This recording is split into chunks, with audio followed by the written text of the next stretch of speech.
A man in a faded suit shattered the quiet of Manhattan's most exclusive dining room, grabbing a dying billionaire by the ribs. When the obstruction finally flew from her throat, nobody clapped. Instead, the entire room of elites stared at him in dead, suffocating silence. Here is the true story.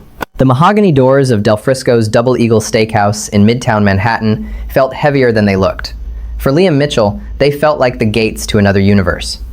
He adjusted the lapels of his charcoal suit, a garment he hadn't worn since his wife's funeral 3 years prior, and took a deep breath.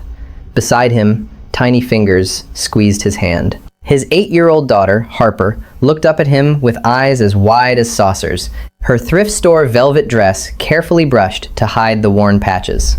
"Are you sure we can eat here, Daddy?" Harper whispered, the ambient hum of classical piano and clinking crystal washing over them.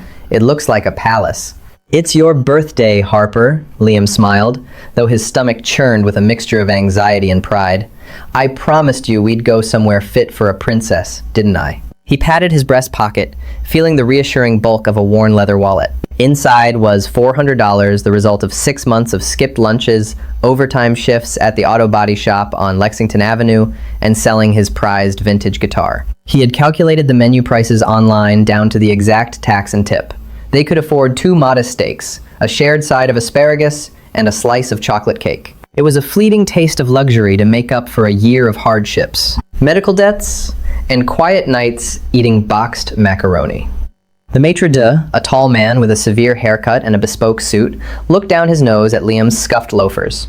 "Reservation name?" he asked, his tone dripping with practiced condescension. "Mitchell. Party of 2. I called 3 months ago," Liam replied, keeping his voice steady, refusing to be intimidated. With a tight, almost imperceptible sigh, the maitre led them to a small 2-top table near the kitchen doors, the least desirable real estate in the sprawling, opulent dining room. Liam didn't care.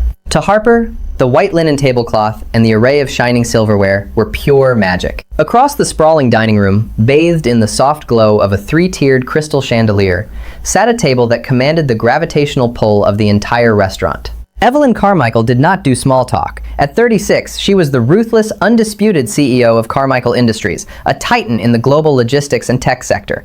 Her icy blonde hair was pulled into a severe chignon, and her tailored navy blazer cost more than Liam made in a year. Tonight was supposed to be a victory lap, the finalization of a hostile takeover of a rival tech firm. Surrounding her were 5 men in pristine suits. Among them was Nathaniel Hayes, her chief operating officer. Nathaniel was a shark who smiled too much, a man whose loyalty extended only as far as his stock options. "The merger will require a 20% workforce reduction in their Chicago branch," Nathaniel was saying, slicing into a rare, dry-aged filet mignon. "It's unavoidable, Evelyn." "It's not unavoidable, Nathaniel. It's just the easiest route for you," Evelyn fired back, her voice low, measured, and dangerously calm. "We absorb the talent, we don't discard it for a short-term margin boost. Restructure the logistics division and find the capital there." Nathaniel's jaw tightened, though he maintained his plastic smile. "Of course, Evelyn. You're the visionary." Evelyn picked up her fork, stabbing a piece of her own steak. She was exhausted. The billionaires, the board members, the sycophants. She was surrounded by people who would step over her body for a fraction of her equity. She chewed her food in tense silence, her mind already calculating the opening bell of the stock market the next morning. Back at the corner table, Harper was giggling, struggling to cut her small portion of sirloin. Liam reached over, gently guiding her hands. "Like this, sweetheart. Let the knife do the work." "It's so soft, Daddy. Not like the meat from the corner store." Liam swallowed the lump in his throat, taking a sip of ice water. "Only the best for you, kiddo." He leaned back, letting himself enjoy her happiness.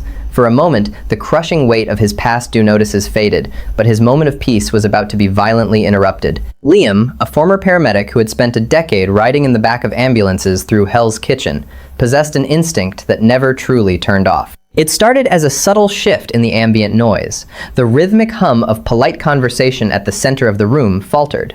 Liam's eyes instinctively darted toward the disturbance. At the VIP table under the chandelier, Evelyn Carmichael had suddenly dropped her silver fork. It clattered loudly against her china plate. Her hands shot up, clutching her throat. Her face, usually pale and composed, was rapidly turning a violent shade of crimson. She was choking. Panic is a strange phenomenon in high society. When violence or medical emergencies strike the working class, there is usually screaming, immediate action, and chaotic scrambling. But among the ultra-wealthy, surrounded by bodyguards and protocol, there is often a bizarre, terrifying paralysis. Evelyn's chair scraped violently against the hardwood floor as she staggered to her feet, her eyes wide with absolute terror. She opened her mouth, but no sound came out, just a horrifying, high-pitched wheeze as her airway completely sealed shut around a large piece of improperly chewed meat. "Evelyn," Nathaniel said, half rising from his chair, a napkin dabbed against his lips. "Are you all right?" It was a stupid question. Evelyn was grasping at the collar of her silk blouse, tearing a diamond button loose. Her face transitioned from red to a terrifying, mottled purple. She looked desperately at Nathaniel, at her executives, pleading with her eyes. None of them moved to help her. Nathaniel stood there, his eyes locking onto Evelyn's suffocating form. In that split second, Liam, watching from 30 feet away, saw something chilling. He saw calculation. If Evelyn Carmichael died right here, right now, her stock would plummet, emergency board meetings would be called, and Nathaniel Hayes, the COO, would instantly be elevated to interim CEO. There were billions of dollars on the line. Nathaniel didn't reach for her. He didn't scream for a doctor. He simply took a half step back, his face a mask of feigned shock. Evelyn's knees buckled. She swayed, gripping the edge of the table, knocking over a crystal wine glass that shattered on the floor, sending dark red Cabernet pooling like blood across the wood. "Daddy?" Harper whispered, her fork freezing halfway to her mouth. Liam didn't answer. The paramedic training buried deep in his muscle memory hijacked his brain. "Stay right here, Harper. Do not move." Liam erupted from his chair. He didn't jog. He sprinted, his scuffed loafers slipping slightly on the polished floor. He shoved past a waiter, carrying a tray of oysters, sending it crashing to the ground. "Hey, sir, you can't!" A security guard in an earpiece yelled, finally snapping out of his daze, reaching out to grab Liam's faded suit jacket. Liam deflected the guard's arm with brutal efficiency. "Back off. She's blocked." He reached Evelyn just as her eyes began to roll back into her head, her body going limp. Liam caught her from behind before she hit the floor. She was surprisingly light. He positioned himself firmly, wrapping his arms around her waist, making a fist with one hand and placing the thumb side just above her navel, well below the breastbone. He grabbed his fist with his other hand. "I got you," Liam barked into her ear, his voice rough and commanding. "Do not fight me." He pulled inward and upward, with a sudden, violent thrust. Nothing. Evelyn's hands clawed weakly at Liam's forearms. The executives at the table were shouting now, but not for medical help. "Get your hands off her!" Nathaniel bellowed, finally springing into action not to save his boss, but to stop Liam. "Security! Get this lunatic away from Miss Carmichael!" Two massive private security details lunged forward. "If you touch me, she dies!" Liam roared, stepping backward and dragging Evelyn's failing body with him to buy himself another second. He braced his stance and delivered a second, devastatingly powerful, upward thrust. With a sickening, wet pop, a piece of filet mignon flew from Evelyn's mouth, striking the center of the table and bouncing into a floral centerpiece. Instantly, Evelyn collapsed forward, sucking in a massive, ragged, agonizing breath of air. The sound of her violently coughing and gasping echoed off the mahogany walls. Liam gently lowered her to the floor, kneeling beside her, keeping her upright so she wouldn't aspirate.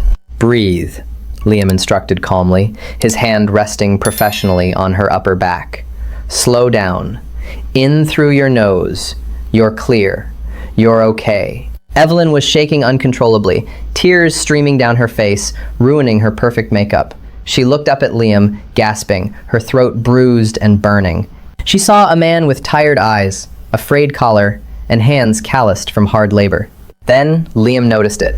The restaurant. The entire packed dining room of Del Frisco's. It was completely silent. Nobody clapped, nobody cheered, nobody rushed forward with water. The piano player had stopped mid-chord. The wealthiest power brokers in New York City simply sat at their tables, staring at Liam with cold, horrified expressions, as if he had just committed a murder rather than prevented one. He had disrupted their sanctuary. He had put his hands on royalty. The silence was deafening, suffocating, and incredibly hostile. "Get away from her!" Nathaniel Hayes broke the silence, shoving Liam hard in the shoulder. Liam, still kneeling, barely moved, but he looked up at the COO with eyes that could cut glass. "She was choking," Liam said coldly. "Another 20 seconds, and she would have gone into cardiac arrest." "You assaulted her!" Nathaniel spat, adjusting his cuffs. He looked at the security guards. "Call the NYPD. I want this man arrested for battery." He just attacked Evelyn Carmichael. Liam stood up slowly. He brushed the dust off the knees of his cheap suit. He didn't raise his voice, but the absolute lack of fear in his posture made the security guards hesitate. "I saved her life," Liam said, while you stood there waiting for her to stop twitching. Nathaniel's face flushed a furious, ugly red. "You insolent!" "Nathaniel." The voice was raspy, broken, and barely a whisper, but it cut through the tension like a guillotine. Evelyn was sitting up, leaning against the leg of the table. She held a cloth napkin to her mouth. Her eyes, still watering, were fixed dead on her COO. "Shut up," Evelyn managed to croak out, her voice raw. She accepted a hand from one of her guards and pulled herself to her feet. She was pale, her immaculate appearance destroyed, but the power radiating from her was unmistakable. She looked around the silent room, her sharp gaze sweeping over the staring billionaires, her useless executives, and finally, settling on Liam. Liam didn't wait for a thank you. He didn't want a reward. The adrenaline was fading, replaced by the terrifying realization that he had left Harper alone at their table. Without another word to the billionaire, Liam turned his back on Evelyn Carmichael and walked away. Liam navigated back through the silent tables, his heart hammering against his ribs. When he reached the corner by the kitchen, Harper was exactly where he left her, though she had pushed her chair back against the wall, looking terrified. "Daddy?" she whimpered as he approached. "Are you in trouble?" Liam forced a warm, steady smile, kneeling in front of her to meet her at eye level. "No, baby. Everything is fine. A lady was just having some trouble swallowing her food. It's all sorted out." He sat back down, picking up his fork with hands that still trembled slightly from the adrenaline dump. "Now, where were we? I believe we have a chocolate cake to order." Across the room, the spell had broken. The maitre d' was frantically directing staff to clean up the spilled wine.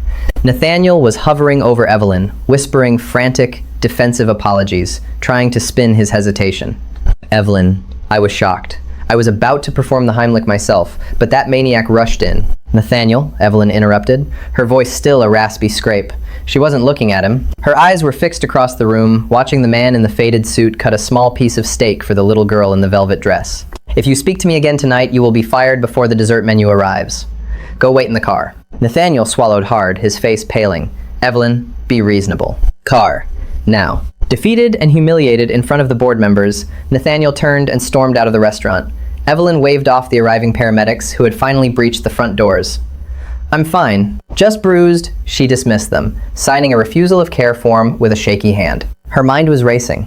Evelyn Carmichael survived in the corporate world because she understood human nature. She understood greed, leverage, and ambition.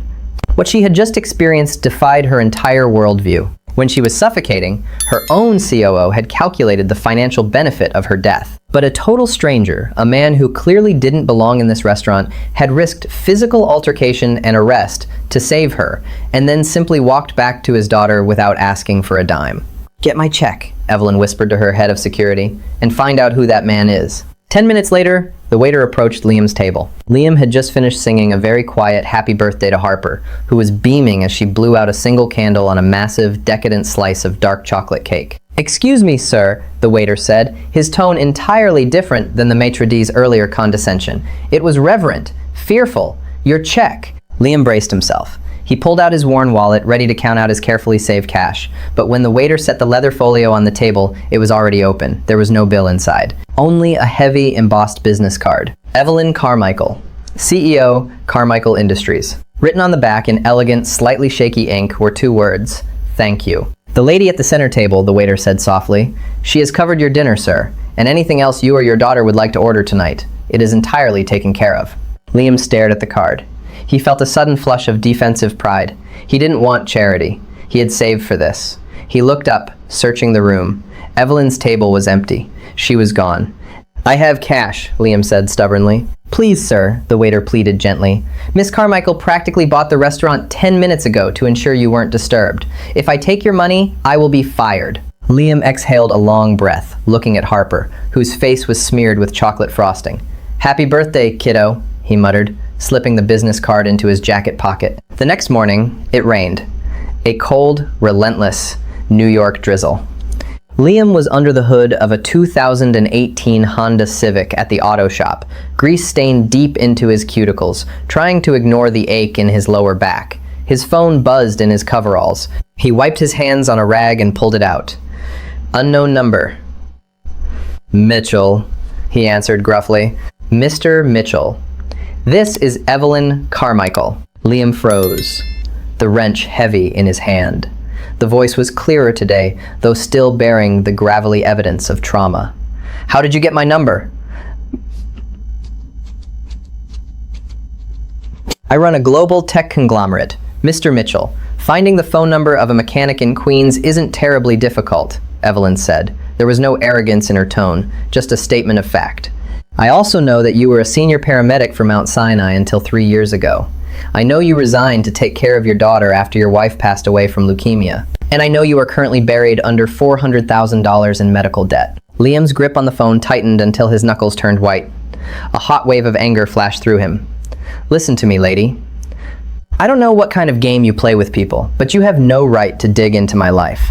I'm not playing a game, Liam, Evelyn said, her voice softening, dropping the corporate armor. Yesterday, I watched the people I pay millions of dollars to protect me, stand by, and wait for me to die. You, a man who owes the world everything, stepped in and saved my life. And then you walked away without asking for a favor. I don't like being in debt, especially not for my life. You bought me a steak. We're square, Liam snapped. Don't call me again. Liam, wait. He hung up. He threw the phone onto a greasy workbench, breathing heavily. He hated people like her, people who thought their money gave them the right to strip mine someone's private tragedies. When Liam walked out of the garage at 5 p.m., the rain was still coming down. He pulled his collar up, preparing for the 3-block walk to the subway. But blocking the garage exit was a sleek, jet-black Maybach. The rear window rolled down smoothly. Evelyn Carmichael sat in the back, wearing a pristine beige trench coat. The bruising around her neck was visible today, a dark, ugly purple ring peeking out above her collar. I told you not to call me, Liam said, stopping in the rain. I didn't call. I drove, Evelyn replied. She pushed the door open. Get in, Liam, please. We need to talk, and you're getting wet. Liam hesitated. He looked at her neck, the physical evidence of the life he had saved. Reluctantly, he climbed into the back of the massive car. The interior smelled of expensive leather and rain. What do you want? Liam asked, keeping his hands carefully on his lap to avoid getting grease on the seats. Evelyn turned to look at him. Up close, without the armor of her boardroom demeanor, she looked tired, vulnerable. Nathaniel Hayes is trying to push me out, Evelyn said quietly. After what happened yesterday, he realized how close he was to the throne. He's convening an emergency board meeting. He's claiming the choking incident caused hypoxic brain damage, that I am unfit to lead. He's trying to steal my company. Liam. Sounds like a rich person problem, Liam said bluntly. What does that have to do with me? Because he's claiming you assaulted me, Evelyn said, her eyes flashing. He filed a police report this morning. He's saying you attacked me, that the choking was a cover story, and that my security failed to protect me. He's using you as the catalyst to restructure my entire security detail and install his own people. Liam felt the blood drain from his face. He filed a police report? I could lose custody of Harper if I get arrested. I know, Evelyn said grimly. I've frozen the report for now through the mayor's office, but Nathaniel is ruthless. He will ruin your life just to get to me. Liam stared at her, the reality of the billionaire's world crashing down on his simple, fragile life. So, how do we stop him? Evelyn reached into her briefcase and pulled out a thick legal document. She dropped it on the seat between them. By making you untouchable, Evelyn said, I am firing my entire security detail. As of today, you are the new head of executive protection and chief medical officer for Carmichael Industries. Your starting salary is $2 million a year. Your medical debts are paid in full, and Nathaniel Hayes won't be able to touch a hair on your daughter's head. Liam looked at the contract, then up at the icy, brilliant woman sitting next to him. The quiet life he had fought so hard to build was over. He was stepping into a war zone. Where do I sign? Liam asked. The transition from the oil-stained concrete floors of the Lexington Avenue auto body shop to the 72nd floor of the Carmichael Industries skyscraper was nothing short of a violent, disorienting paradigm shift. Liam Mitchell stood before the floor-to-ceiling glass windows of his new office, adjusting the cuffs of a bespoke midnight blue suit that cost more than his previous car. The Italian wool fabric moved seamlessly with his broad shoulders, a stark contrast to the stiff, faded charcoal garment he had worn to Del Frisco's just 48 hours prior. His new title, Head of Executive Protection and Chief Medical Officer, was etched in elegant frosted glass on the heavy mahogany door behind him. But Liam knew the unspoken reality of his sudden corporate elevation. He was not merely a newly hired executive, he was a human shield, recruited to protect Evelyn Carmichael from the ruthless predators circling her staggering empire.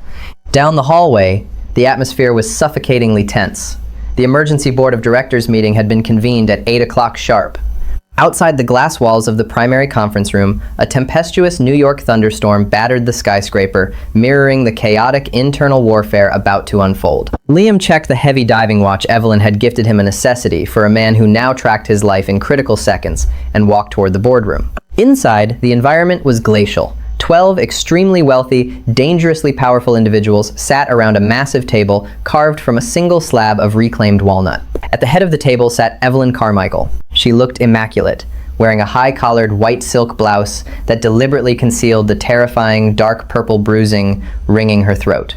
Her expression was an impenetrable mask of absolute composure, though Liam, observing from his post just inside the doorway, noticed the slight tremor in her hands where they rested on the polished wood. Standing at the opposite end of the room, illuminated by the harsh glow of an enormous digital presentation screen, was Nathaniel Hayes. The chief operating officer wore a smirk of absolute, unshakable confidence. He clicked a small remote, and the screen flashed to a medical diagram of the human brain deprived of oxygen, alongside a copy of the police report he had maliciously filed against Liam. "Ladies and gentlemen of the board," Nathaniel began, his voice dripping with faux sympathy and practiced sorrow. "We are here today because we must face a catastrophic reality. 2 nights ago, our visionary CEO suffered a severe anoxic event. She was without a clear airway for nearly 3 minutes. Medical science, which I have extensively consulted over the past 24 hours, dictates that irreversible cognitive impairment begins at precisely the 2-minute mark of oxygen deprivation." A murmur of genuine concern rippled through the board members. Harrison Brooks, a senior shareholder with a notoriously conservative approach to the company's stock, leaned forward, his brow deeply furrowed. "Are you definitively stating that Evelyn is no longer medically competent to lead Carmichael Industries, Nathaniel?"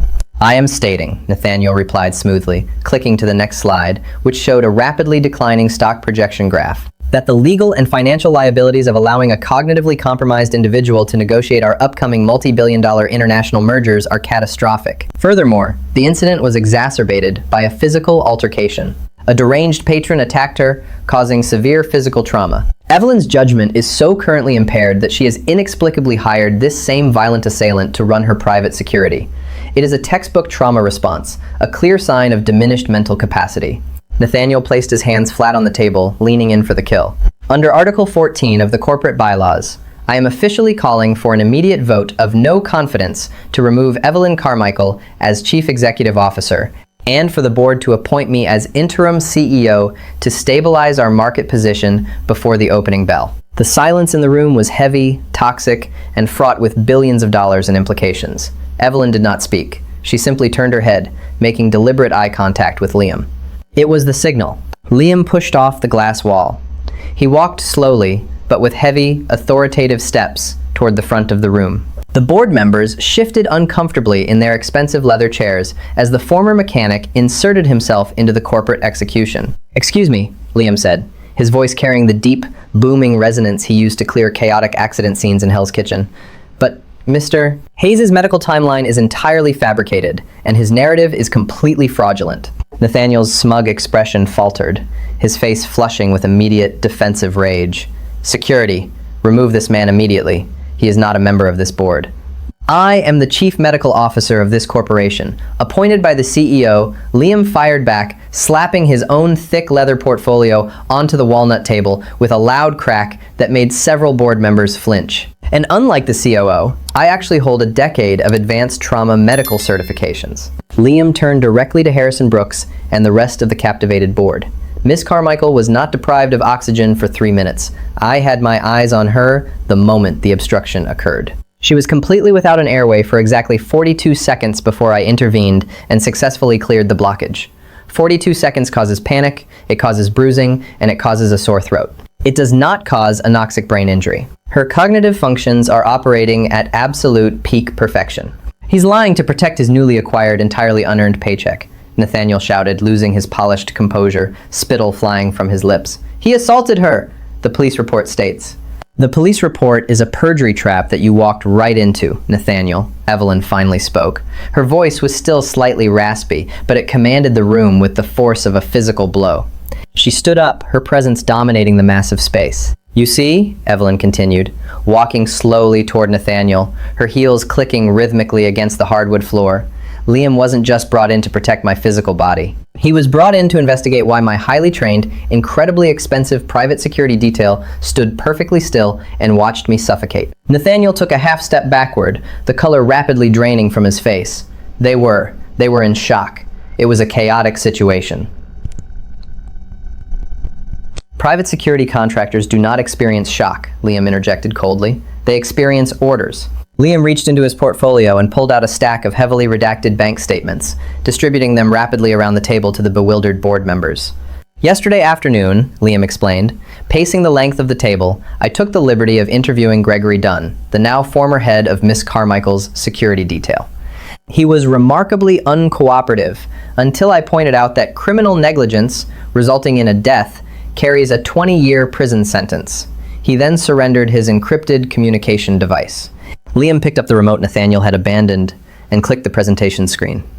The medical diagrams vanished, replaced by a glaring, undeniable screenshot of an encrypted text message exchange. The room gasped. The text was sent from Nathaniel Hayes' personal device to Gregory Dunn, time-stamped 3 weeks prior. If an emergency medical situation arises involving EC, delay response protocols by 2 minutes. Let the problem resolve itself. 1 million transferred to the offshore account upon successful transition of power. You orchestrated this, Harrison Brooks whispered, staring at Nathaniel with absolute horror and mounting disgust. You didn't plan the choking, but you paid them to let her die if she ever had a medical emergency. The atmosphere in the boardroom instantly transformed from a sterile corporate meeting into an active crime scene. The sheer magnitude of Nathaniel's betrayal hung in the air, heavy and suffocating. Nathaniel Hayes backed away from the digital screen, his chest heaving, his perfectly styled hair suddenly looking disheveled. He looked frantically at the 12 board members, but he found no allies, only the cold, unyielding stares of people calculating the immediate destruction of his life. This is a fabrication, Nathaniel practically screamed, his voice cracking with desperation. Evelyn, you engineered this. You hired a street thug to hack my accounts and frame me because you knew I was going to expose your incompetence? Evelyn stopped 2 feet in front of him. The power dynamic had shifted entirely. She looked at him, not with anger, but with absolute, terrifying pity. You always were a brilliant strategist, Nathaniel, Evelyn said quietly, her raspy voice amplifying the dread in the room. But you fundamentally misunderstand loyalty. You believe every person has a price because you have a price. You assumed Gregory Dunn would keep his mouth shut for $1 million. You assumed my board would blindly follow a fraudulent medical report. And you assumed that Liam Mitchell, a man drowning in medical debt, would just walk away and let you finish the job. She turned back to the board. Ladies and gentlemen, there will be no vote of no confidence today. Instead, I am informing you that Nathaniel Hayes' employment is terminated, effective immediately, with 0 severance. Furthermore, his shares are being seized pending a criminal investigation for attempted corporate manslaughter. As if entirely on cue, the heavy mahogany doors of the boardroom swung open. 2 uniformed officers from the New York Police Department walked in, followed closely by a grim-faced detective. Nathaniel Hayes? The detective asked, holding up a pair of steel handcuffs. We have a warrant for your arrest regarding conspiracy to commit murder and corporate fraud. Nathaniel did not fight back. The arrogance that had defined his entire career evaporated, leaving behind an empty, trembling shell of a man.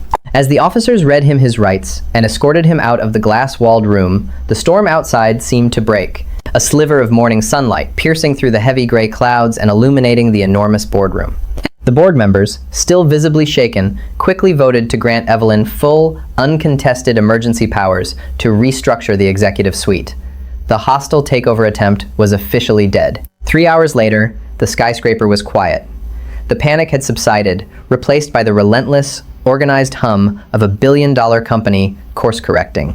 Liam was sitting in his new office, staring at a bank application on his computer screen. The process of transferring the funds to completely eradicate his late wife's medical debt felt surreal, like he was operating in a dream. A gentle knock at the door broke his concentration. Evelyn stepped in.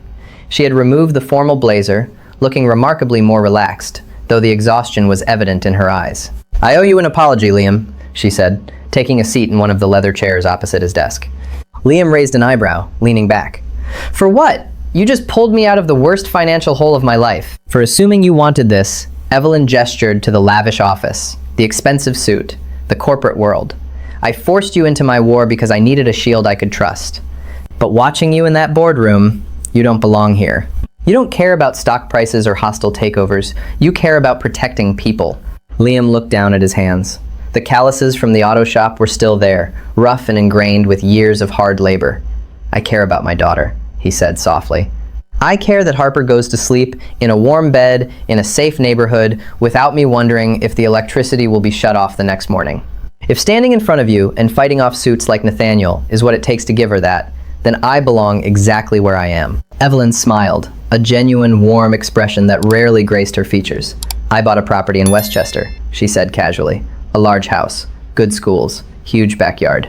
It's technically classified as a corporate retreat for Carmichael Industries security personnel, but it's empty. I want you and Harper to move in this weekend, rent-free, forever." Liam swallowed hard, the magnitude of her generosity hitting him like a physical force. "Evelyn, that's too much. The salary is already life-changing. You don't have to." "Liam," she interrupted gently, leaning forward, "when I was choking on the floor of that restaurant, surrounded by people who claimed to be my friends, I realized something terrifying. I have built an empire of enormous wealth, but I was completely alone. You are the only person in my entire life who looked at me and saw a human being who needed help, rather than a dollar sign. You gave me my life. The least I can do is give you, and Harper, yours." 2 months later, the violent drama of the boardroom felt like a distant nightmare. The sun was setting over the lush, sprawling backyard of the Westchester house. The air smelled of freshly cut grass and burning charcoal. Liam stood at a massive stainless steel grill, expertly flipping perfectly marbled steaks. He was wearing shorts and a simple t-shirt, the bespoke suits safely locked away in a closet until Monday morning. The back door swung open, and Harper ran out, laughing hysterically as a golden retriever puppy, a recent adoption, chased excitedly at her heels. "Daddy, look! Barnaby learned how to fetch the tennis ball," she yelled, holding up a slobber-covered toy. "That's amazing, sweetheart. Go show Aunt Evelyn," Liam called back, smiling as he plated the food. Sitting at the large patio table, typing away on a sleek laptop, was Evelyn Carmichael. She looked up as Harper approached, immediately closing the computer and giving the little girl her full, undivided attention. The billionaire CEO, who ruthlessly commanded a global logistics empire, spent the next 10 minutes sitting in the grass, throwing a tennis ball for a clumsy puppy, her laughter echoing warmly across the quiet suburban yard. Liam watched them from the grill, a deep, profound sense of peace settling over his chest. He had walked into that steakhouse in Manhattan hoping only to give his daughter a fleeting taste of a better life for one single evening. He had no idea that simply choosing to do the right thing, to step forward when the rest of the world stood in silent, calculating hesitation, would fundamentally alter the trajectory of their existence. Dinner was served outside under the string lights. There were no crystal chandeliers. There were no silent staring billionaires. There were no hostile executives calculating their next move. There was just a quiet evening, a perfectly cooked meal, and a family forged not by blood or corporate contracts, but by the undeniable, life-saving power of human compassion. Thank you for watching this incredible true story of bravery, corporate betrayal, and unexpected redemption. If Liam's heroic actions and Evelyn's ultimate triumph over a treacherous executive inspired you, please hit that like button to support our channel. Don't forget to share this video with your friends and family to spread the message that true wealth is found in humanity, not money. Subscribe and ring the notification bell now so you never miss our next gripping real-life drama. Hi, my name is Hidden Princess, the owner and manager of Hidden Princess. After watching the video, single dad saved a woman at a restaurant, then the entire room went silent. I'd really like to know what you think. How did this story make you feel? What stayed with me most was the contrast between courage and hesitation. When everyone else froze, Liam stepped forward and did what needed to be done, without thinking about recognition or reward. Beneath the drama, this story felt like a reminder that character is often revealed in the moments when no one knows what the outcome will be. Do you think Liam would have acted the same way, no matter who needed help? And what moment in the story stood out to you the most? Sometimes we can apply that lesson in our own lives by choosing kindness and action when someone needs support, even in small, everyday situations. Thank you for spending time with us today. If this story meant something to you, feel free to share your thoughts in the comments. And if you enjoy stories like this, consider liking or subscribing for more.